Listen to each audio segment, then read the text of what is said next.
Welcome to Lesson 3. We are going to start talking about the English colonies in North America, and that is where we start talking about the 13 colonies. So first off, I want you to think about what the geography and climate was in England, and that's going to kind of show you what the English were used to, and then perhaps when they get to America, what they would have saw as an opportunity. So here you notice, there's Scotland and Wales up here. Here's Wales, England. And you notice this is a physical map. It shows how many meters something is high. And up here, very, very rocky mountains, even on this coast. Gets pretty low here, but it's also by this water. So, there's going to be a lot of rain. And you can see here, the average degrees throughout the year. And obviously this has changed over time, but for the most part, in July and August, it gets a max of 72, meaning it barely ever gets above 80 for a long period of time. And in the winter, it gets to about 32, 36.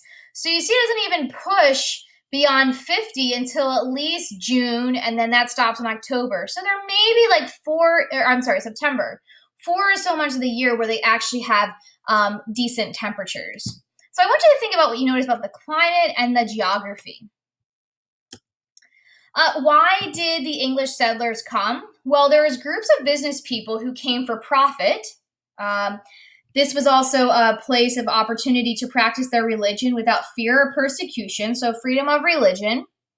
And then there's also colonies set up as a refuge for debtors. This is an alternative to prison in England. So 3 very different reasons for why the English settled. England, during this time period, during the late 1500s, early 1600s, was competing for land with other nations, France and Spain, just as we saw previously. And with that land, they were competing for wealth. They wanted to become a very wealthy country. This policy known as mercantilism is starting to form during this time. And it's when nations try to gain wealth by controlling trade and establishing colonies. So colonies are money makers. Colonies supply raw materials, and England turns them into goods. Okay? This is like a political cartoon to explain this. We have England, the mother country, the queen here. Each colony is offering a platter of something, raw materials, food, gold, and silver. And you can see here she's flattered by the idea of receiving all of these things to feed her, essentially. Mercantilism looks like this. We have the colony. In the colony, they get cheap labor and raw materials, bring those back to the mother county, country, what have you, which is England, and then they manufacture the goods, which go back to the colony. So the irony here is that the place where they actually get the goods, the raw materials, they go back, but then they have to buy them back. So think about what might happen with that, the implications. And here, you'll answer these questions on your own, but what is mercantilism? How does this map explain mercantilism? And using this image in the 2 before, what are flaws of mercantilism? I kind of mentioned it before, but see here, you get gold, ivory, spices, they go here, and they get slaves. Slaves come to America, North America, they get rice, silk, indigo, tobacco, so on and so forth. They bring them back to London, to England, and then those goods are shipped out. So the materials that came from here go here to be created into something, and then they get shipped out. So think about that foundational idea during this time. We're going to start with the New England colonies, and they will be Massachusetts, Rhode Island, Connecticut, and New Hampshire. And the first settlers that come here are almost mainly seeking religious freedom. And part of it is, why aren't they seeking a profit? Well, farming was really difficult. They farmed, but it was really on a smaller scale. There's long, cold winters, rocky and hilly wilderness. It's not really conducive to agriculture. So the economy in this area will be small farms, lumbering, which you can get, a lumber or trees, from the different woods. Fishing, they're along almost all these states. All these states have a coast. Shipbuilding, coast, and then trade. So if you think about it, a lot of people will be living along the coast. And you can see some maps here. So we're focusing on these colonies up here. We'll look at these ones later.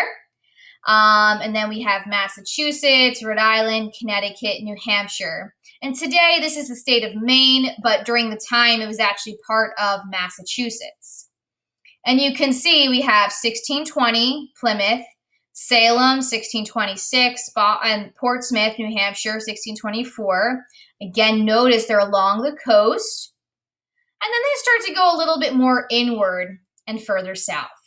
And remember, this area down here, once previously, owned or by the Dutch, was purchased by the English. But there's still a lot of Dutch people living there.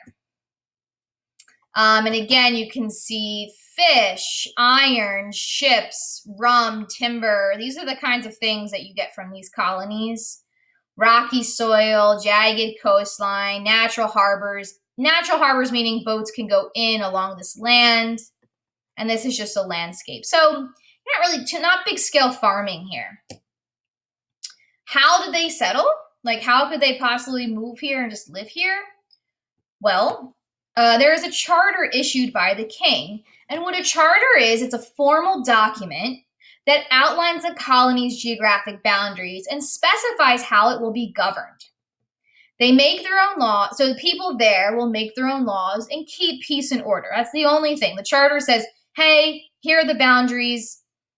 If you're there, you create your own laws, you live generally how you'd like, but as long as the king is being pleased and there is peace.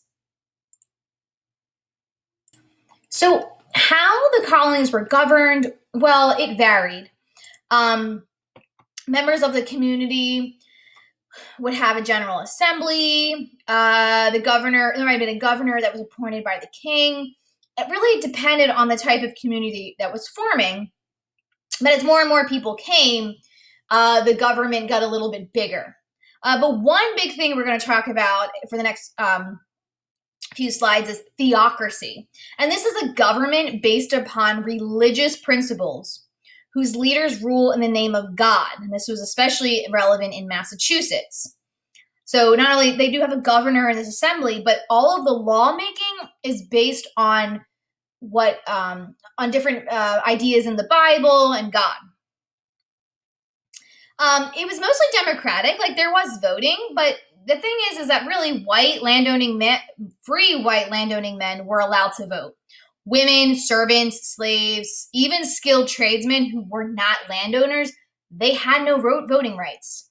So democratic, yes, but not entirely.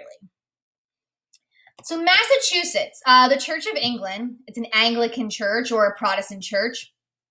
The king ruled, and the religion was very important in England. But there was a group of Protestants known as Puritans, and they wanted to literally purify the church. They wanted simpler services, not all extravagant and whatnot. And they wanted to do away with ranks of authority within the church, like people, paying for power and gaining leadership in the church. It's going beyond the opposite direction of perhaps what God would want. So there are these people known as separatists who wanted to literally separate and form their own.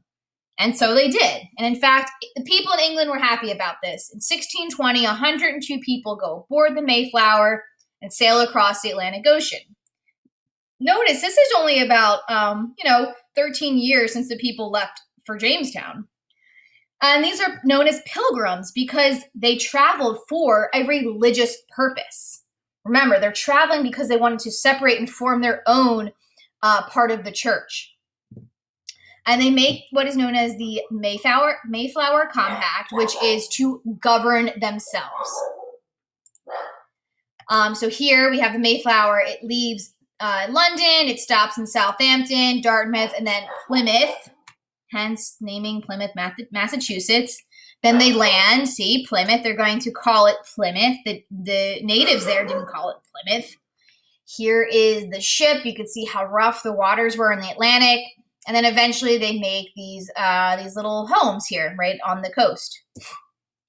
So when they land near Cape Cod, and they're welcomed by the Wampanoag, which is a group of Native Americans who have been living there for many, many years before.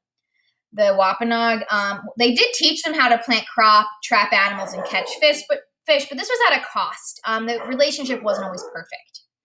In 1621, Pilgrims invited them to their first harvest, and that's where we have Thanksgiving. But they didn't see it as Thanksgiving then. 10 years go by, more arrive, and the king in England's relieved. He's like, get these people out of here. They're like, they're disrupting the church here. He's totally okay with it. And he gives them a charter for Massachusetts Bay. The Massachusetts colonists would govern themselves. And John Winthrop becomes the governor. So now you'll move on and watch some videos and answer some questions about the Pilgrims and the first Thanksgiving. And that was the end of this part of Lesson 3.